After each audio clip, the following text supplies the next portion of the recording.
আসসালামু আলাইকুম। আমি সুবহানা উঞ্জিলা নূর। আর আজকে আমাদের আলোচনার বিষয় হলো সিলম, এলিমেন্টারি ক্যানেল বা পৌষ্টিক নালী এবং নটকর্ডের ভিত্তিতে আমরা কিভাবে প্রাণীজগৎকে ভাগ করে থাকি। তো চলো শুরু করা যাক। প্রথমে আমরা আজকে পড়ব সিলম। সিলম কাকে বলে?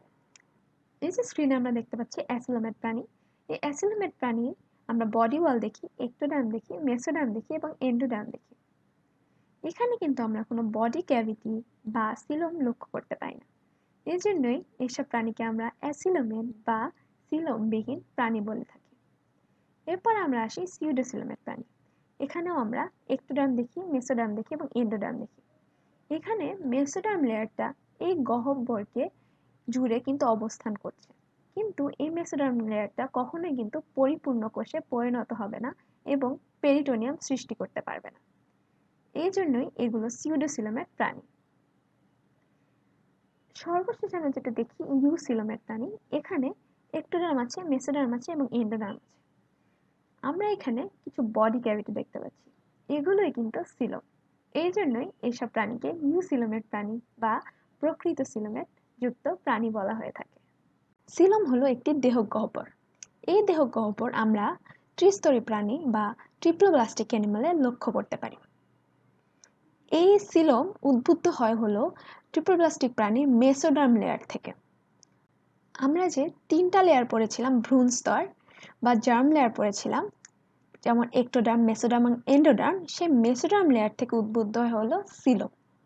তো সিলমটি হলো পেরিটোনিয়াম দিয়ে কভার করা থাকে আমাদের শরীরের মধ্যে। তো সিলমের ভিত্তিতে আমাদের প্রাণী জগৎকে আমরা তিন ভাগে ভাগ করে থাকি। একটি হলো অ্যাসিলোমেট, একটি সিউডোসিলোমেট এবং একটি ইউসিলোমেট। অ্যাসিলোমেট বলতে আমরা কি বুঝি? অ্যাসিলোমেট বলতে আমরা বুঝি যেসব প্রাণীর দেহে কোনো সিলম থাকে না এবং সিলমের পরিবর্তে এদের দেহে থাকে মেসোডার্মাল স্পঞ্জি প্যারেনকাইমাল কোষ, সেগুলোকে আমরা বলি অ্যাসিলোমেট প্রাণী।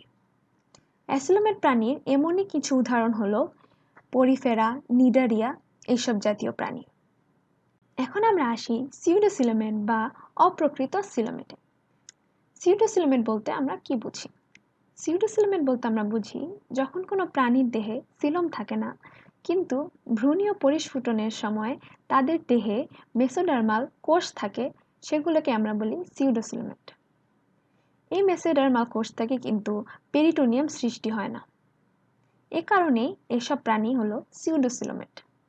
এসব প্রাণীর কিছু উদাহরণ হলো নেমাটোডা এবং রোটিফেরা। সর্বশেষ আমরা আসি ইউসিলোমেট বা প্রকৃত সিলোমেট। প্রকৃত সিলোমেট বলতে আমরা কি বুঝি?